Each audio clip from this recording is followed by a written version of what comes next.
Olá, sejam todos muito bem-vindos ao nosso Pod Aesa, e cada vez mais fica mais gostoso a sua participação. Obrigado pelo carinho, forte abraço. Aproveita para participar, interagir com a gente, comentar, aproveita para mandar para os seus amigos, porque o nosso Pod Aesa vem com muita coisa boa, e a cada programa a gente vai conhecendo mais os alunos, vai conhecendo personalidades aqui da nossa cidade, e interagindo contigo fica mais gostoso, né? Ainda mais nesse clima junino, esse clima de junho, bom demais. Tudo isso no oferecimento da Arco Verde Indica, Rumbora, Caruso, Barone, Monteirinho e Table Decor. Hoje, para minha alegria, eu vou receber aqui, já está aqui com a gente, um cara sensacional, gente boa demais, professor, tem pós, está fazendo direito, está fazendo tudo no mundo, perdeu até os cabelos fazendo tudo isso. É o nosso querido Glauco Vera, seja bem-vindo, Glauco. Obrigado pelo carinho, por ter vindo aqui com a gente, bater um papo. Eu que agradeço. Como é que você está? Tudo bem? Tudo ótimo, e a ESA não contribuiu para cair meus cabelos. Não. Foi tudo fácil, tudo tranquilo. Não, fácil também não. Mas foi a hereditariedade. Foi a hereditariedade que caiu. Eu era muito cabeludo, Veras. Aí eu comecei a fazer história, aí eu peguei João um dia desse aí, as provas de Grande João Pacheco. As provas de João meio pesada, e Heraldo também. Aí foi que caiu o restinho, meu filho. Aí Heraldo acabou com o resto dos meus cabelos. Aí eu tô ficando branco, cara. E João Pacheco, né? Shalom Aleichem. Olha. Que quer dizer em hebraico a paz reine convosco. Que João Pacheco e eu, a gente conversava muito sobre judaísmo, que ele é muito adepto dessa vibe, né? Então aí Shalom Aleichem é uma forma que eles utilizam para saudar, né? É verdade. É bem legal. Já que você falou em João, eu sou muito fã de João Pacheco, sou muito fã dele, né? De todos os professores que eu tive da ESA, eu tenho um carinho muito grande pro João, pro Heraldo. Enfim, tem vários professores, há mais de 10 anos isso, né? Mas, João, uma vez eu cheguei na sala de aula, e eu acho que era no segundo, terceiro período, não lembro bem direito, mas essa cena me lembra muito que João chegou e ele chegou sem nada, sabe? Ele chegou sem nada, não tinha livro, não tinha nada, não tinha nada. E eu olhei assim, pô, ele chegou, sentou num birozinho, parou assim, aí olhou pra gente assim e fez, qual o tema que vocês querem? Eu disse, porra, eu quero ser um professor assim, sabe? Qual o tema que vocês querem falar? Você quer falar de quê hoje? Você quer falar o quê? Eu acho que isso é interessante. E aí eu vi que, Veras, que naquele momento eu percebi que a ESA tinha professores capacitados ali para passar um conhecimento para o aluno. Sim, né? E uma das maiores notas dos cursos de direito, dos cursos da ESA, por muito tempo foi a história, dos exames de ENAD e tudo. Então, é um curso muito bom, além de eu ser o amante da história, eu sou suspeito em falar, mas, assim, em termos de professores, corpo docente, assim, contribuíram muito, né? Sheila, na época, também era minha professora. Sheila era Heraldo, Augusta ainda, que é o coordenador, né, do curso de História. Eu saí de História, mas eu ainda tenho muitos vínculos, né, com a história aqui e da ESA. E vez ou outra, Augusto mesmo já me chamou até para falar sobre história e cultura judaica num dos períodos e tal, que é um tema também que eu gosto. Então, foi muito bacana, e ainda esses laços ainda são bem permanentes, né? E até porque eu fiz pós aqui também, aí a gente se junta muitas vezes. Temos os grupos do PIBID. O PIBID é Programa de Iniciação à Docência, que aqui na ESA tem. E aí é um programa que vê a história através do cinema, né? Ou seja, a gente utiliza a ferramenta cinematográfica para explicar o cinema, ou para explicar a história. E aí, geralmente, essa vibe aí a gente leva para as experiências em salas de aula e tem bons resultados, né? Eu peguei essa parada aí com o Heraldo uma vez. Heraldo gosta muito dessa coisa de cinema, de música, né? Ele é muito crítico com relação cinema a e literatura era uma das disciplinas que a gente viu aqui, né? Foi até ele que implantou, se eu não me engano, essa proposta, né, de trazer cinema. E ele sabe muito cinema, né? E até porque também o cinema faz parte da história. Da história, sim. Os irmãos Lumière, né, ali na França e tal. Você viu aquela parada do primeiro filme, que era do trem? Que eles gravaram e eles gravaram a galera saindo das fábricas também, né? Então, na verdade, o nome nessa época era cinematógrafo, né? Cinematógrafo, né? Porque, em tese, pegava algumas imagens e iriam passando em alta velocidade e daí a impressão de movimento. Depois foi que, de fato, mudou um pouco essa coisa, e era mudo, né? É verdade. Era só... Depois que a galera começou a tocar lá os pianinhos, para animar o negócio. O que é história para você, velho? Rapaz, história... eu posso até ser clichê aqui, mas eu concordo muito com Karl Marx, quando ele diz que história é a mãe de todas as ciências. Até porque não há em nós uma condição de falarmos de nós mesmos ou da humanidade sem dizer como éramos para explicar como somos. Então, é inevitável a história na vida humana e na cientificidade. Então, a história, eu digo que ela é um daimon, né, como Sócrates diria. É um gênio, um intermediário entre o divino e o humano. Então, o próprio processo de cultura e o próprio processo de educação é o que nos humaniza. Os animais nascem sabendo ser eles. Nós não sabemos ser humanos. Nós vamos nos humanizando através da história. Você acha que a humanidade está perdendo muito em não redescobrir a sua própria história? Sim. Avançando muito para o futuro? Na verdade, porque essa temática da história como ensinadora, como uma disciplina que vem a nos mostrar algo, que tem uma vertente historiográfica que diz história mestra da vida, né? Essa vertente historiográfica ela quer dizer o seguinte, para que nós, no presente, não venhamos a repetir os erros do passado. É uma vertente historiográfica que ganha muita força. Eu acredito que ela tem uma razão de ser por essa força, porque realmente a história nos ensina. Quando você teve erros na sua própria vida, você não quer repeti-los, né? E tem aquela história também de que nós só aprendemos quando vivenciamos ou quando apanhamos. Então, isso fica marcado em nós a ponto de não querermos sofrer as mesmas coisas e tomar lições. Mas eu acho que a grande perda, inclusive agora, com as reformas do ensino médio, dessas humanidades, onde mais foi cortado foi história, filosofia e sociologia. Então, eu acredito que o indivíduo ele se desumaniza do próprio conhecimento. Isso é muito perigoso, porque o nazismo foi onde mais se produziu psicopatas hábeis, né? E, com isso, a gente percebe que conhecimento sem o cunho ético, sem o cunho moral, sem o cunho humanista, que vem através da tradição e da cultura e dos processos educacionais, e isso tem história, então a gente só vai gerar psicopatas. Você falou uma coisa aí que é muito importante, essa nova reforma de ter praticamente esquecido um pouco a história, é uma faca muito pesada, porque...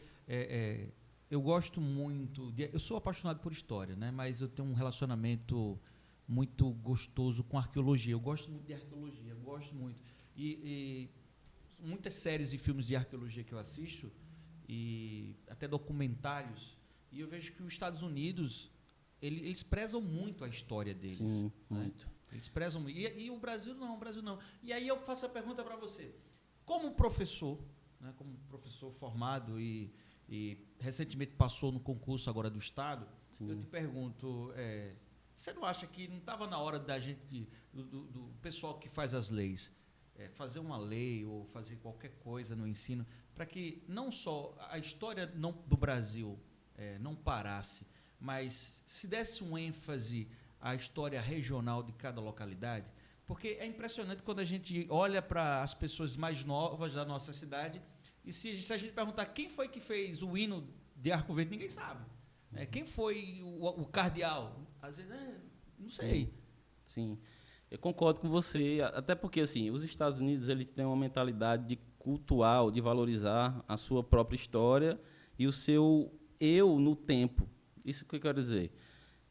Eles têm consciência de onde vieram e onde querem ficar, porque, por exemplo, os Estados Unidos ele começa com os imigrantes ali dos puritanos, né, fugindo das perseguições inglesas, e aí eles vão procurar um novo local, um local onde eles possam exercer livremente sua fé, que eles eram calvinistas e tal, eram muito perseguidos. E ali eles queriam, a mentalidade deles era de ficar ali. Enquanto que no Brasil, os processos coloniais em que sofremos, quer dizer que eles vinham explorar e queriam ir embora. E nós, indiretamente, consciente ou inconscientemente, quando dizemos assim, o Brasil não vai para frente, o Brasil é uma porcaria, o Brasil não sei o quê, vamos sair desse país. Ou seja, você reforça nos nossos jovens tanto a descrença sobre o nosso país, como também a desvalorização. Isso vai passando e é muito danoso, porque geram jovens desmotivados. Esses jovens desmotivados, eu encaro eles todos os dias em sala de aula. Muitas vezes eles não acreditam que vai dar certo a vida deles, o sistema educacional não vai dar certo. Então, como você vai mudar um país? Como você vai mudar a história de um país se a consciência desse processo histórico não está bem constituída, porque você desacredita a ponto de não querer nem conhecê-la. É complexo isso. E aí, para trabalhar isso, você tem que reforçar muito essa questão que você falou, do regionalismo, fazer uma história significativa. Ora, como é que é a estrutura dessa cidade? A estrutura da cidade começa como? Onde? Ora, começa na matriz, as igrejas, vai desencadeando. A gente era aqui de Pesqueira, era o Dago dos Bredos. E aí, como é que a gente vai gerando esse processo de independência? Ora, e aí você vai puxando essas coisas, esses sistemas econômicos que vão... Porque, obviamente, Arco Verde virou o que virou devido a essa região central e muito polo para comercialização, e, consequentemente, a gente conseguiu superar algumas regiões até de onde a gente veio. Então, você vê que essas relações só são construídas, muitas vezes, quando você conhece e também quando tem uma pessoa que vai te indicando. Porque, às vezes, o mal do ensino é, muitas vezes, esse, né? Você não fazer um referencial, dizer, isso, perceba que isso já se repetiu, perceba que isso está aqui. Então, e o conselho que eu sempre falo é ver o significado da história no presente, né? Tem até um teórico, que é o Cross, ele vai sempre dizer o seguinte, toda história é história do presente, porque nós olhamos do passado através de um tempo, o nosso. Né? Professor Veras, uma perguntinha antes da gente ir para o intervalo. Como é que você vê hoje, o professor de história? Ele é valorizado? Você vai responder já já. Eu vou para um rápido intervalo e a gente volta já já com essa resposta aqui no nosso Pode Aesa. Já já eu volto.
Recebendo o professor Veras. Pode ser professor Veras? Pode, sim. Glauco? Como é que o pessoal te chama? A galera me chama Veras. Chama Glauco, Glaucio também, Glaucio. Carequinha, todo jeito. Você é um professor, aquele professor rígido, aquele professor que passa a mão na cabeça, ou é aquele professor que, na hora que vai fazer a prova, pensa naquele garoto Veras que passava as noites estudando? Rapaz, eu fiz um tempo karatê aqui, né? Com até o mestre Amadeu. Pronto. Abraço aí, Sensei. Agora é o professor mestre Miyagi. Não, infelizmente parei, porque a correria da vida, infelizmente. Mas o estilo de karatê é Goju-ryu, né? Goju-ryu, que quer dizer rígido e flexível. Se você é apenas rígido, você quebra. E se você é sempre flexível, você não tem forma. Então, você tem que conciliar essas duas coisas nos momentos devidos. E esse é o desafio cotidiano da sala de aula. Há momentos em que, quando a disciplina, você tem que colocar e você tem que ser um pouco mais rígido. Mas eu não acho que o conhecimento ele deve vir de uma forma opressiva. Eu acho que ele deve vir de uma forma mais libertária. E, nesse sentido, eu coaduno muito com Paulo Freire. Embora muitas pessoas que citam Paulo Freire não leiam ele direito e tudo, ou então apenas o ligam ao comunismo, enfim. mas há preciosidades em que ele fala, por exemplo, esse respeito entre aluno e professor, começa com ele, e ele é reverenciado muito por isso, porque fez com que muitos professores que se achavam deuses descessem e colocassem a sandália da humildade. Isso é muito importante, né? Até porque, se você acha que sabe demais, você aniquila o processo de conhecimento que você deve viver até o fim da vida, né? Por isso que a frase que todo mundo conhece de Sócrates vai dizer o seguinte: só sei que nada sei. Não é porque ele não sabia de nada, mas é os processos cotidianos que vão se renovando a cada manhã, a cada dia, de conhecimento e aprendizado. E esse é o verdadeiro sentido e sabedoria da vida. É você não achar que sabe demais e sempre estar disposto a aprender. Então, eu aprendo muito com os alunos. O dia que eu ver que eu só sei e que eu quero despejar conhecimento para eles, eu não vou mais para a sala de aula, porque eu aprendo muito mais com eles. Atenção, produção, por favor, pega aqui uma cama, bota um divã aqui. O professor vira um pouco isso, viu? O professor tem vira um também, pouco. Né, pô? Tem. Muito. Porque a sala de aula é tão diversa, assim, principalmente a do Estado, em que eu leciono já, mesmo com contrato, né? Ainda vou assumir o concurso, mas já trabalho em sala de aula contratado, e uma das coisas que a gente vê nessa realidade de escola estadual é essa realidade plural, né? Enquanto tem muitas pessoas também que têm um lar mais, assim, não digo estruturado, porque isso está muito ultrapassado falar, né? Porque a gente fala sempre que não existe família desestruturada. Existe família, a que você tem, né? Então, já que é a que ele tem, vamos trabalhar com o que ela tem. Só que, assim, o nível de disparidade entre realidades econômicas, muitas vezes, fazem com que as pessoas... Porque tem gente que vai para a escola para comer. E você falar que conhecimento liberta com pessoas que estão indo para a escola muitas vezes só para comer, é muito difícil, pô. É muito difícil. E aí, isso exige muito de nós. É uma realidade que o professor também tem que encarar. Tem que encarar. E, às vezes você sai de uma faculdade, depois de um período estudando, para terminar a faculdade, sim, você sai com uma vontade tão grande de ser professor, e às vezes você não está nem preparado para encontrar essa realidade. Verdade. É difícil. Gente, eu estou aqui batendo um papo com o professor Veras, no oferecimento do Arco Verde Indica, onde você encontra dicas incríveis. Arco Verde Indica, @ArcoVerdeIndica. E agora de São João está com dicas incríveis para você, tá bom? Inclusive, toda a programação do São João você confere lá, que o pessoal vai estar fazendo uma cobertura incrível. Rumbora, onde você encontra profissionais capacitados para te pegar em casa, levar para festa, fazer viagens com qualidade, com segurança, e profissionais que vão te atender muito bem. Baixa o app, Rumbora com a gente, tá bom? Caruso Pizzaria, para você matar a fome nesse São João. Chame seus amigos e venha para Caruso Pizzaria. E também a hamburgueria Barone. Bom demais. Peça o seu e vai chegar quentinho. Entra lá no @Caruso e @Barone, que você vai ter aí uma grande variedade de sabores e combos incríveis. Monteirinho é a nossa carraspana. Veras, vamos devagar, porque já tá na metade. Poxa. Viu? Vamos devagar. Verdade. Porque senão isso é sinal que o papo tá bom. Quando o papo tá bom, a gente vai descendo a garrafa. Daqui a pouco a gente vai estar falando de Montezuma aqui, dos maias, da Revolução Francesa, e o negócio vai ser ruim. E também da nossa amiguinha Table Decor, da Tassiana, que tem aí, ó. Entra lá, @Table Decor. Lá você vai encontrar várias formas de surpreender quem você ama, sua família. Lá você vai encontrar pratos incríveis, mesas sensacionais, decorações maravilhosas, @Table Decor. Tá bom? Ô Veras, me diga uma coisa aí. Fala aí pra mim aí, como professor. Eu tenho essa curiosidade. Você estava falando num bloco anterior sobre o Karl Marx. Eu nunca entendi direito o Karl Marx, porque ele tinha uma visão comunista, mas ele apoiava o capitalismo. Isso, para quem está começando uma faculdade, fica uma coisa meio louca, né? Verdade. É porque é o seguinte, Marx, ele estava, na verdade, não é que nem tanto ele apoiasse, ele queria sobreviver. E aí muita gente já tem uns clichês assim, dizendo que Marx era sustentado por mulher. Ele não era besta, não. Ele era sustentado por mulher, ele era não sei o quê. E realmente ele foi sustentado, né? Porque assim, quando ele começou a falar sobre as coisas do socialismo, do comunismo, que a gente pode entrar também nisso aí, ele começou a ser perseguido. Ele, na verdade, principalmente a luta pela qualidade do trabalho foi algo que, e fortalecendo os movimentos sindicais, era algo que a galera, os patrões, a galera burguesa mesmo, né, não gostava. Então, ele era obrigado a sempre estar mudando de cidade, porque ele sempre ficava desempregado.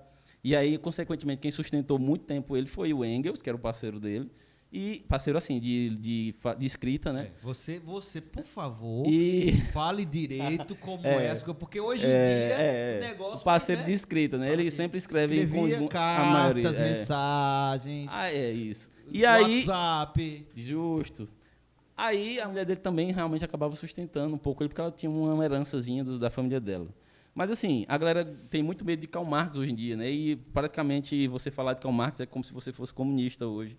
E uma coisa não tem nada a ver com a outra. Marx foi um cara extremamente importante para a história, porque ele foi quem, de fato, fez uma leitura muito interessante, né? Não só tem ele como um grande pensador importante, né? Tem Marc Bloch, da Escola das Análises, tem Fernando Brudel e a galera da Nova História Cultural, tem várias vertentes históricas. Porém, a que mais se sobressai e é mais famosa é a de Karl Marx. Era isso que eu ia te perguntar.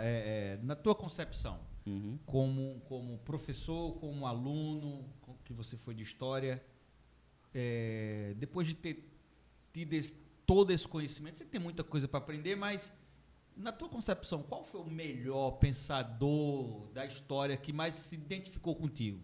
Esse cara que eu gostei desse cara. Cara, eu gosto muito. É difícil, né? É difícil, mas assim, eu gosto muito de Nietzsche. E aí você pode perguntar o que Nietzsche tem a ver com história, né? Eu sempre gostei muito de filosofia também.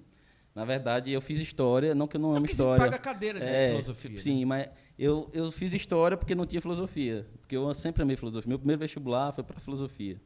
Né? Eu fiz esse primeiro vestibular em São Luís, quando eu morava lá. Mas, enfim, eu gosto muito de filosofia, sempre gostei muito. E Nietzsche fala da história. Né? Porque também a gente não pode cair no engano de que tudo seja história. E é isso que eu acho massa no Nietzsche. Porque tudo que a gente racionaliza excessivamente, nós criamos problemas. Como?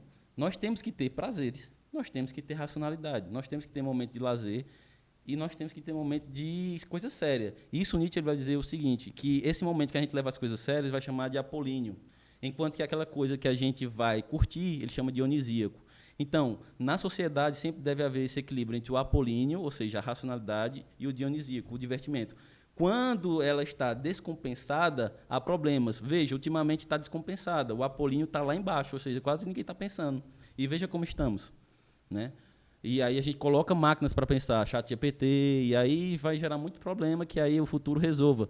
Porém, nossos filhos e netos sofrerão, né? Se a gente não tomar cuidado. Então, a gente tem que... vamos curtir a vida, mas também vamos... Aí no meio vamos diminuir um pouquinho de Dionísio agora, vamos deixar um pouquinho a racionalidade, vamos pensar, cuidado. Então, eu acho o Nietzsche muito, muito saudável, embora tenha morrido meio com problemas mentais, por causa de uma sífilis, parece. A suspeita é que seja isso, né? Mas, enfim... Ele é um cara que eu acho interessante, porque ele faz... Muita gente não sabe, mas ele também faz uma leitura sobre a história. Então, eu gosto muito da leitura que ele faz, porque é uma leitura equilibrada. Eu não acho que nenhum excesso seja bom. Ao contrário do que muitos colegas meus historiadores, muitos deles tendem a ser comunistas. Nada contra, mas não é a minha vibe. Eu acredito que nenhum dos extremos, nem direita nem esquerda, sejam soluções. Eu acho que o meio, o equilíbrio sempre é o mais... correto a ser feito. Professor Veras, estamos no mês de junho, São João, você é um cara de Arco Verde, natural de Arco Verde. Você gosta de carraspana? Claro. Quem não? Eu trouxe um presente aqui da Monteiro. Quem não? Carraspana Monteiro. Por sinal, delícia. A gente está bebendo aqui sem clichê, viu? Muito boa. Muito boa. Olha, eu vou lhe ensinar um truque que eu aprendi com o dono. Obrigado, gente. Obrigado. O truque é isso. Fazer assim... E depois colocar na geladeira. Quando você for beber, que ela estiver bem geladinha, nevada, aí você vai sentir o néctar de Dionísio. Porque aqui já está, É um néctar de Dionísio. Já está dionisíaco mesmo. É um negócio bem assim, a flor da pele. Vamos fazer o seguinte, vamos falar um pouquinho sobre o Brasil, a história do Brasil. Você concorda com a história do Brasil? Eu estava falando aqui para ele que eu não concordo com a história que é contada na escola, no primário. Sim. Mas, na tua concepção, por que se conta uma história do Brasil que, quando a gente vai para a faculdade, não é tão aquela verdade que a gente aprende? Tem um antropólogo chamado Darcy Ribeiro, né, que ele é sociólogo também. Ele diz que o Brasil tem síndrome de vira-lata. Né? E concordo muito com ele. nós, enquanto não valorizarmos o que somos, a maneira que somos e como fomos formados, a gente nunca vai crescer enquanto nação. Então, isso perpassa pelo encaramento histórico. Fomos racistas mesmo, né? Infelizmente, isso aconteceu. Vamos superar, vamos ver que todos somos um povo, miscigenado ou não, mas somos um povo. Quando a gente valorizar essa história, a gente, com certeza, vai evoluir enquanto nação. O problema é que a gente não valoriza muito isso, né? E aí acaba que ficando nesse vácuo. A gente estuda muito história geral, o que, por exemplo, nos Estados Unidos não se vê. Eles sabem muita história deles, mas pergunta história, vai lá, faz o desafio. Perguntar agora, Veras. Eles não sabem isso. Muito. Engraçado porque eu acho que a gente deveria ensinar mais história do Brasil. Também acho. E tem muita história e muita coisa boa. Porque se você, se falar. eu queria que você até me corrigisse se eu estiver errado. A gente vê muito, tipo assim, história dos Estados Unidos. Teve a Guerra Civil. Sim. Né? Se fala muito da Guerra Civil, até há filmes da Guerra Civil. Mas assim, digamos que tivemos uma guerra meio que civil no Brasil. No Brasil existiu várias guerras importantes. Sim. Que são... a historiografia brasileira ela vai falar, né, de movimentos nacionalistas, movimentos, pequenas revoltas dentro... Aquela de São Paulo foi uma revolta muito... Sim. Porque, assim, aqui no Brasil não teve uma guerra tão de grandes proporções como ocorreu nos Estados Unidos. Talvez por isso não tenha um marco assim, né? Agora, essas pequenas evoluções não são inválidas, né? Tem várias que foram, inclusive em Pernambuco, né? Inclusive recentemente a Data Magna vem justamente desse processo, né?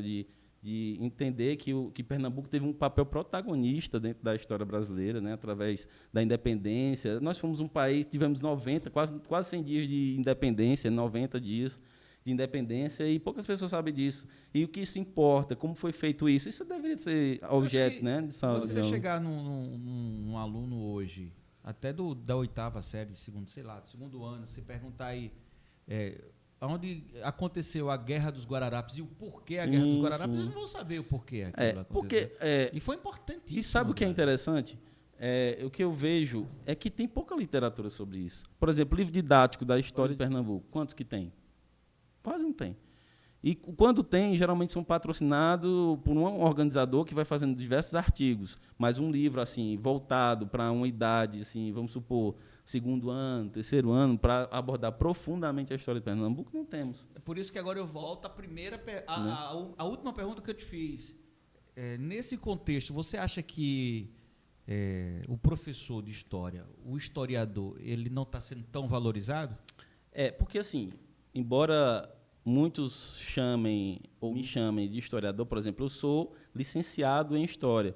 O historiador é aquele que vai ter o bacharel em História, e esse vai se formar em História. Os cursos de bacharéis que são próprios mesmo para investigação histórica são pouquíssimos no Brasil, e quando tem, não são muito patrocinados. E inclusive os de arqueologia, que você também fala, só temos verdade, quantos no Nordeste? Em Piauí. Só tem um mesmo. No Nordeste só tem um.